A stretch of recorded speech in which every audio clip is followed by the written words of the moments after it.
Andai ku tahu kapan tiba ajalku, ku akan memohon Tuhan tolong panjangkan umurku. Andai ku tahu kapan tiba masaku.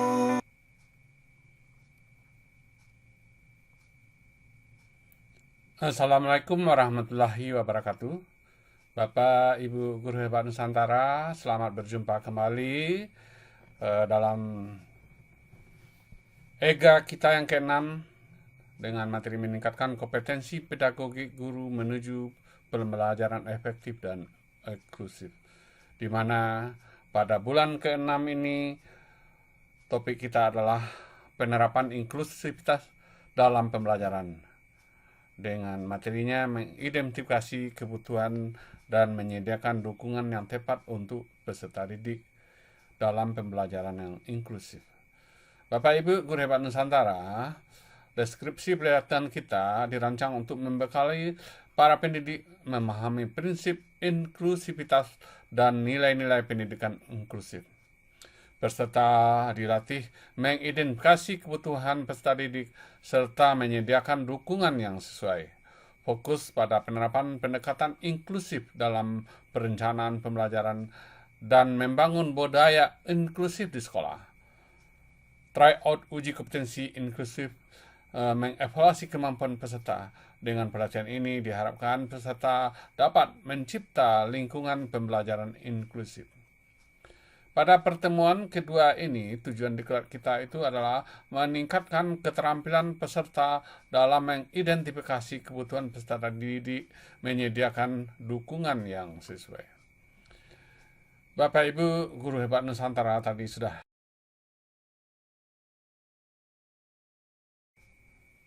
pertemuan ke-6 bulan ke-6 EGA kita itu adalah penerapan inklusivitas dalam pembelajaran, di mana materi pertemuan kedua adalah mengidentifikasi kebutuhan dan menyediakan dukungan yang tepat untuk peserta didik dalam pembelajaran inklusif. Bapak Ibu Guru Hebat Nusantara, pertanyaan kita yang pertama, apa kebutuhan dan dukungan pembelajaran inklusif yang dalam hal ini dalam kurikulum mereka itu adalah pembelajaran berdiferensiasi. Kebutuhan dan dukungan belajar secara umum ada 3. Yang pertama itu adalah kesiapan belajar. Yang kedua, minat belajar. Yang ketiga adalah pilihan belajar atau prereferensi. Kesiapan belajar ini adalah kebutuhan dan menyediakan dukungan tepat untuk dengan pembelajaran yang inklusif. Terkait dengan minat, nanti bagaimana kita mengetahui kebutuhan yang tepat bagi peserta didik dalam menyediakan dukungan yang tepat untuk peserta didik pembelajaran yang inklusif. Kemudian pilihan belajar atau preferensi ini adalah bertujuan memberikan opsi pembelajaran yang beragam sesuai dengan preferensi yang memungkinkan peserta didik untuk belajar dengan cara yang paling efektif bagi mereka. Bapak Ibu Guru Hebat Nusantara, kita lanjutkan. Kemudian untuk pertanyaan selanjutnya, bagaimana langkah-langkah mengidentifikasi kebutuhan dukungan pembelajaran inklusif?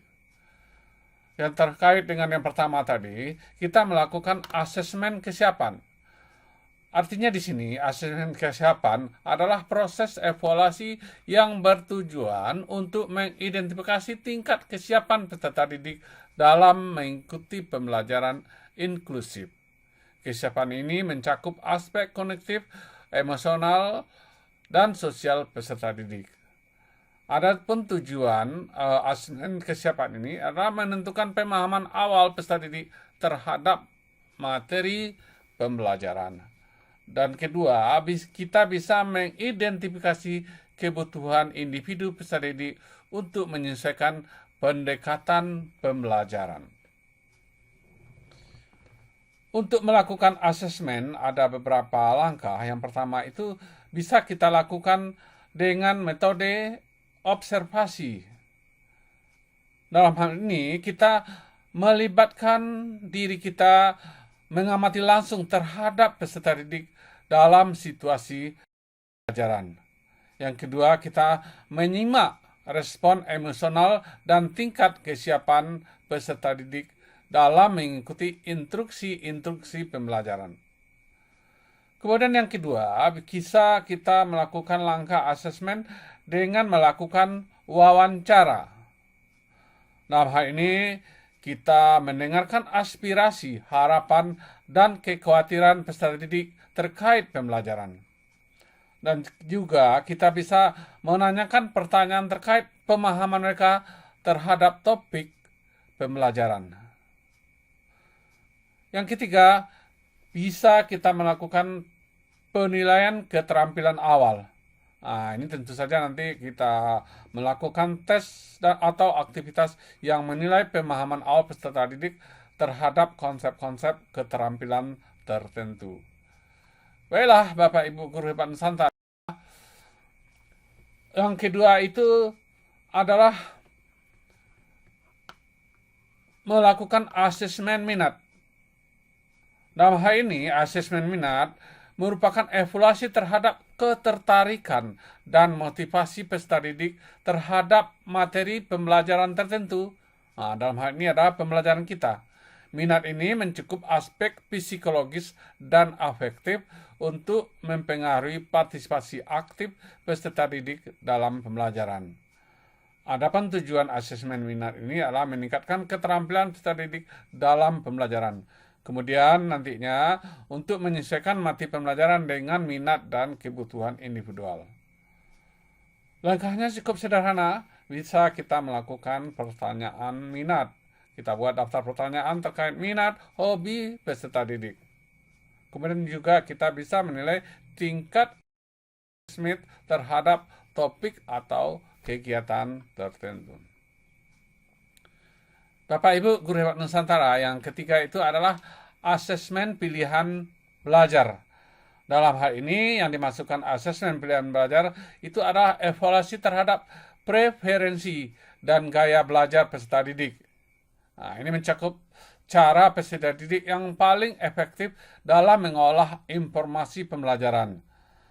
Adapun tujuannya itu adalah menyesuaikan strategi pembelajaran inklusif berdiferensiasi sesuai dengan preferensi belajar anak didik kita. Kemudian bisa saja nanti bertujuan untuk meningkatkan efektivitas pengajaran dengan mempertimbangkan gaya belajar individu. Nah, jadi Bapak Ibu Guru Hebat Nusantara, dengan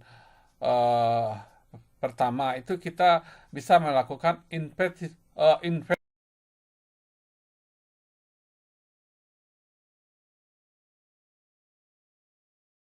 visual auditory kinestik. Bapak Ibu Guru Hebat Nusantara, instrumennya ada nanti kita kirimkan di grup Telegram. Yang kedua juga kita bisa menilai preferensi dalam menerima informasi. Jadi Bapak Ibu Guru Hebat Nusantara, sama-sama kita ketahui bahwa jenis gaya belajar itu ada yang auditif, ada yang visual, ada yang kinestik. Bapak Ibu Guru Hebat Nusantara, asesmen pilihan belajar yang kedua itu terkait inventarisasi kecerdasan majemuk. Ada yang kecerdasan musikal, kemudian ada kecerdasan visual, kemudian juga kecerdasan diri dalam mereka, kemudian juga kecerdasan terhadap alam, kemudian logical smart, matematiknya, kemudian word smart itu adalah menyusun kata-kata, kemudian kecerdasan pribadi.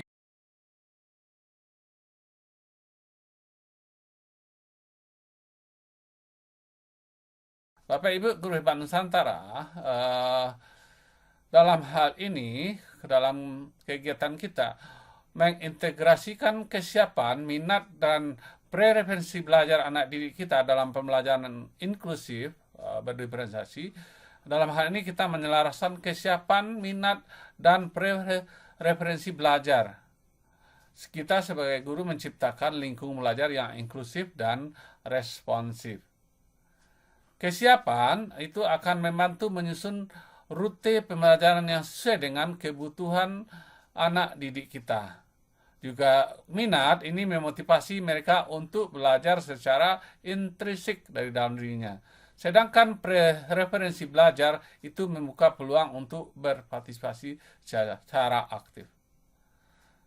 Dengan pemahaman yang mendalam ketiga aspek ini, kita sebagai guru dapat efektif untuk menciptakan pembelajaran yang menginspirasi dan menjadi inklusif sebagai fondasi utama dalam mencapai keberhasilan anak didik kita.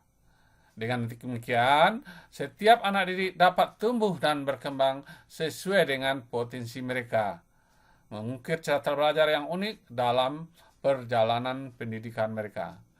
Bapak Ibu Guru Hebat Nusantara, di sini ada kita lampirkan nanti untuk memperdalam materi kita, kita pelajari pada handout dan juga ada referensi e-book model pembelajaran berdiferensiasi di sekolah.